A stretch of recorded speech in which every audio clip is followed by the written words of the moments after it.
విజయవాడ ఇంద్రకీలాద్రిపై వెలసిన కనకదుర్గమ్మ సన్నిధిలో దసరా శరన్నవరాత్రి మహోత్సవాలు ఘనంగా జరుగుతున్నాయి. ఉత్సవాల్లో భాగంగా రెండవ రోజు అమ్మవారు గాయత్రీదేవి అలంకారంలో భక్తులకు దర్శనమిస్తున్నారు. గాయత్రీదేవి అలంకారంలో అమ్మవారిని దర్శించుకునేందుకు భక్తులు ఇంద్రకీలాద్రికి తరలివస్తున్నారు. క్యూ లైన్లో భక్తులకు ఎలాంటి ఇబ్బందులు లేకుండా అధికారులు ఏర్పాట్లు చేశారు.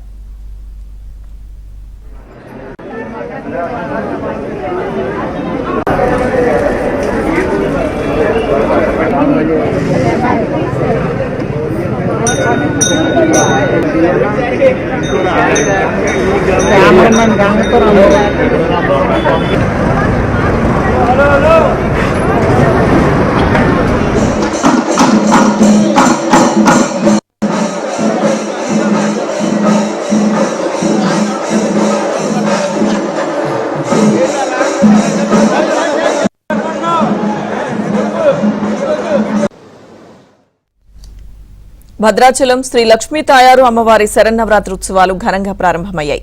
శ్రీ సీతారామచంద్ర స్వామి వారి సన్నిధిలో కొలువు తీరిన అమ్మవారు తొలి రోజు ఆదిలక్ష్మి అలంకారంలో భక్తులకు దర్శనమిచ్చారు.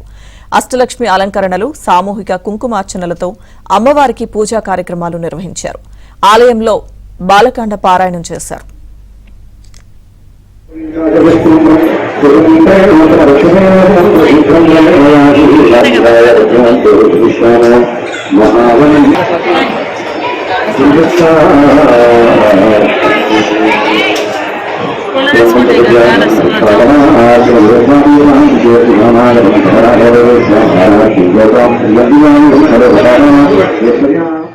భద్రాచల క్షేత్రంలో శరన్నవరాత్రి మహోత్సవాలను పురస్కరించుకుని లక్ష్మీతాయారు అమ్మవారి యొక్క ప్రాంగణంలో ఈనాడు మనకి అమ్మవారు ఆదిలక్ష్మి స్వరూపంలో దర్శనాన్ని అనుగ్రహిస్తూ ఉన్నారు.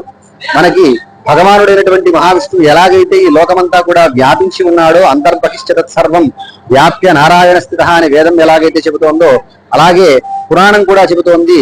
యథావ్యాప్తం జగత్సర్వం దేవదేవేన శర్మిణ తథావ్యాప్తం జగత్సర్వం రాజన్ క్షీరాబ్ది కన్యయ అంటూ ఎలాగైతే మహావిష్ణువు చేత లోకమంతా వ్యాపింపబడిందో అలాగే అమ్మవారి చేత కూడా ఈ లోకమంతా కూడా వ్యాపింపబడిందిట.